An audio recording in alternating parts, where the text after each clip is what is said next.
GT7 needs a BoP update, and here is exactly why. So yesterday I was racing in the manufacturer series with my 4GT. I know, some would say, why did you pick up a 4GT? Why even go with Ford?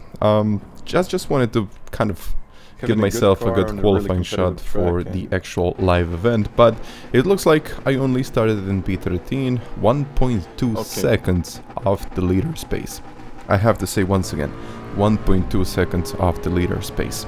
Okay, this car had some straight line speed, which was kind of okay, but I have never thought that this was going to be one of the cars that were almost undrivable in most of the tracks.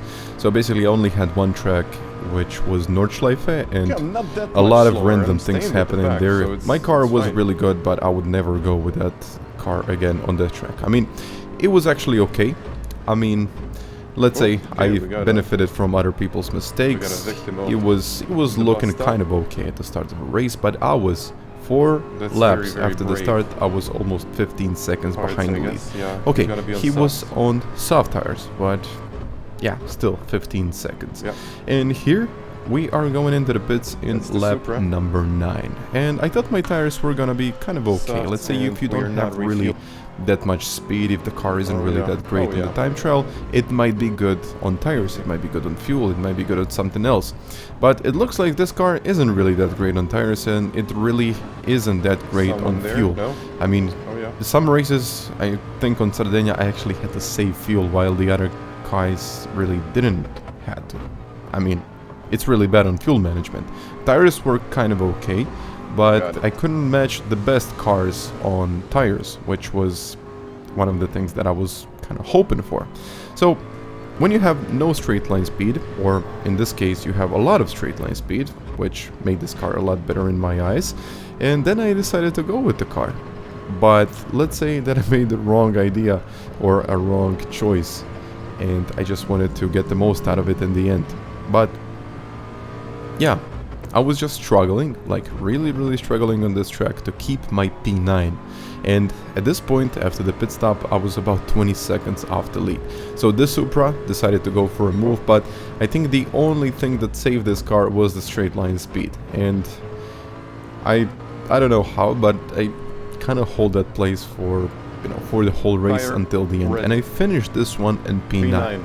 Which was an achievement by itself. I think this is the 4GT in the top 10 on this track, and I said to myself, okay, I did a kind of an okay job. Maybe I can do better if I qualify. I think the GTRs got their points. And then it hit me. I mean, I was kind of, I would say, I was struggling to go under 143.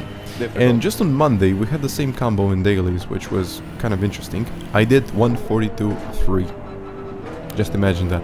So 7 tenths, the gap was 7 tenths, and these were different conditions, which in my eyes, I think this seemed to be a little bit worse. So these conditions were worse, and I did a 7 tenths better lap. Okay, the first 4GT on the leaderboards was, I think, a 0.7, 42.7, which was still 1.5 seconds off the pace of the leader. And in dailies, I was fighting for wins, I was fighting for podiums, I was actually fighting for something. But apparently, with the 4GT you cannot really do much. You can see, not even a second from the lead. I actually had a pretty good job. I mean, I did a really good job in the dailies. But just as I said, this car and the 4GT were 1.2 seconds apart. 1.2 seconds on time trial, that's quite a lot in one single lap. And considering the two guys that set these laps were actually racing on live events, you can see the gap is really big. And I got myself into another manufacturer's race where the things even got worse. I mean, yeah, I didn't really improve my qualifying pace, and you can see who once again were the Supra, GTR, and there was Calster and a couple of yeah, I would say a couple of Genesis that were, I would say, kind of unexpected, but they were really good. And this RCF at the same time, he was really struggling on the same track. So the RCF had absolutely no pace. I mean, I would say that it was a little bit better than the 4GT, but maybe it's not really the case. A couple of other drivers made mistakes, and this is where I benefited the most. But of course, you get a penalty for, let's say, cutting the track, which is not really cutting the track, but going off the track and losing time, and just for that, you get an additional half a second penalty, which once again isn't really fair, but this is the GT7 penalty system, and what can we do about it? So I decided to carry on, I mean focus on my own race, just losing 2 places once again, but I said to myself, okay, maybe it's gonna go better, maybe I can get something out of this, but apparently you can see once again in front of me, that's a 4 GT, so 4 GTs in this race were fighting for P12 and P13, which kind of mistake. Yeah, that was the point where I realized I'm not really gonna get a lot of places in this one, because I mean it's not only me. I mean I tried my best, I really tried to do everything that I could, and I think, you know, a portion of this was my fault. 27 seconds from the lead, and this was something huge. I mean, I wanted to benefit from no one else taking this car and eventually maybe getting myself into a live event spot, and I think I made that mistake. I mean, I should have picked a better car. I mean, I should have picked something that is going to be a little bit better, but I mean, we still have 1 round, but miracles cannot happen. I mean, I think realistically we lost a shot of qualifying, but I just wanted to give myself a shot at trying another car, and at no point I thought this was gonna be such a slow car. I thought it was gonna be okay. It was gonna be hard to get around the corner. I mean, it's gonna be kind of good in the straight line, but finish this one in the end, I wasn't even thinking that it's gonna be 1.2 seconds off the pace.